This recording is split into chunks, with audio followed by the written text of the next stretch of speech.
Bharat Ratna doctor Babasaheb Ambedkar यांची जयंती आपण सर्वजण मोठ्या उत्साहामध्ये साजरी करत आहोत.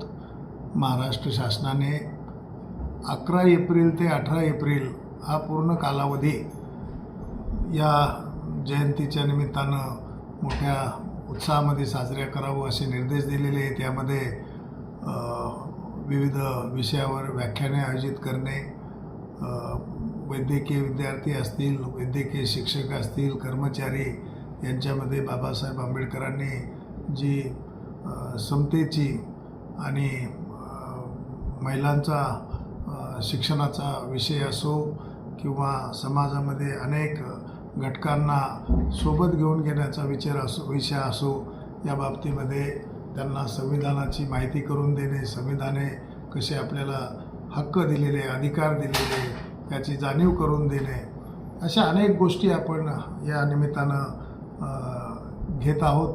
कालच आपण 12 तारखेला आंबेडकरी चळवळीचे गाडे विचारक आणि अभ्यासू लेखक श्री PS चंगोले साहेब यांचं व्याख्यान ठेवलं होतं आणि या निमित्तानं सर्व वैद्यकीय विद्यार्थ्यांनी या व्याख्यानाचा लाभ घेतलेला आहे आणि सर्व वैद्यकीय शिक्षक, नर्सिंग स्टाफ, कर्मचारी या व्याख्यानाला उपस्थित होते.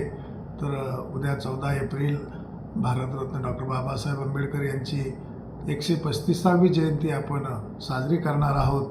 त्यानिमित्तानं मी या संस्थेचा संस्थाप्रमुख म्हणून, अधिष्ठाता म्हणून आपल्या सर्वांना या जयंतीच्या खूप खूप शुभेच्छा देतो. आणि बाबासाहेबांनी जी शिकवण आपल्याला दिलेली आहे, सर्वांनी एकत्रित गुण्या गोविंदाने राहावे, कुठलाही जातीभेद करू नये, धर्मभेद करू नये.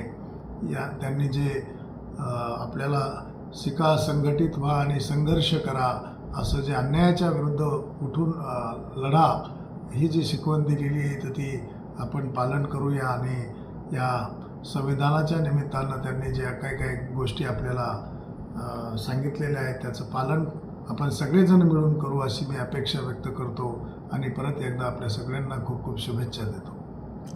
धन्यवाद.